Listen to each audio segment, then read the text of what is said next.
Hey everybody, I'm Zayo Mednick and welcome to another episode of Preconceived. If you're enjoying this podcast, please rate and review us on Spotify or Apple Podcasts. That is the best way you can support this podcast if you are enjoying it. The Art of War may be one of the most cited books that almost no one actually reads. It's quoted to justify ruthless competition, political hardball, and zero-sum thinking, often by people who seem convinced Sun Tzu would be on their side. But is that framing an accurate reflection of the true message of The Art of War? Is The Art of War a celebration of domination, or actually warning against conflict? On Preconceived, we examine ideas that feel obvious until you look at them closely. So today I want to ask a simple question. Why has a text so often associated with ruthlessness actually endured as a guide for minimizing harm, exercising restraint, and maximizing wisdom?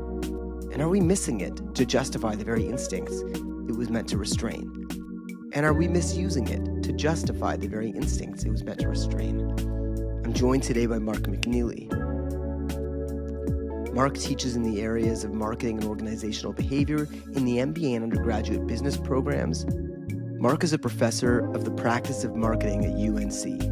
He served as a global marketing executive and has several years of experience with both IBM and Lenovo in the IT industry. His business background includes branding, strategy, marketing, market intelligence, management, manufacturing, and personnel. He is the author of a popular strategy book based on Sun Tzu's Art of War titled Sun Tzu and the Art of Business: 6 Strategic Principles for Manager, as well as George Washington and the Art of Business: Leadership Principles of America's First Commander-in-Chief, both from Oxford University Press. He's presented his views on strategy and marketing to corporations, business people in the US, Europe, and Asia, as well as the US Air Force Command and Staff College. He's discussed his ideas on strategy on the BBC, C-SPAN, CNBC's Power Lunch, and other TV and radio programs. He appeared on a History Channel special on Sun Tzu's Art of War. He's been an expert blogger for Fast Company. He also has presented widely on generative AI and its impact on individuals, businesses, and society. Mark McNeely, welcome to the podcast. Thank you so much for joining me. Thank you for having me here. I would like to get back a little bit to your question about what's going to do with jobs, because I think there's going to be a couple ways. There's a couple ways you can think about it. One is it's going to augment my job, so it's going to do things that I do, but I'm still going to be doing other things. So it's going to take part of my job, but I'm going to do other parts of my job. And things like, whereas me as a professor, it's probably going to, it helps me do things like prepare for classes or create images for my slides, or think about as a partner, thinking partner for like, how could I make this class more interesting, right? And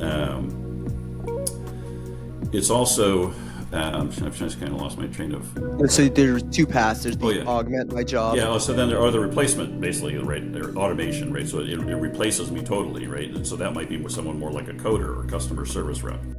So that's one way it may change, right? There's going to be some people impacted more than others. I think there's other folks, like Microsoft has been talking about, it's going to create these new roles, like there's going to be the integrator that has to integrate all the AI together, right? Or there's going to be the trusted person who can explain AI to other people. Or there's going to be because people don't really know how that's the other scary thing about the generative AI stuff. They don't really actually know what's going on inside of it, right? It's not hard-coded that way, so it's like, and it does things that people didn't expect it to do, so that's the other scary part of it. Or using it to create style, the style and tone and manner of things. So those are some other new jobs that they think might come about as a result of AI. I don't know how many jobs those are. Or we might just all be overseeing AI agents, right? Agents that are off doing things, and we're just making sure that, they're operating properly. Obviously, I have no power anyway, but if I did, I wouldn't hold you to this.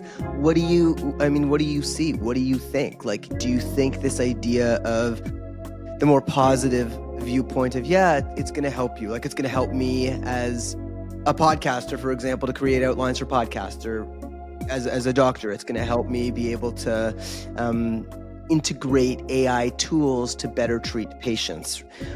Or am I going to get replaced? Not me necessarily, but in general in the job market. What do you think is the most likely? Like, have we kind of just softened this all to an extent that we are deluding ourselves that AI is not going to be as much of a problem as it will be.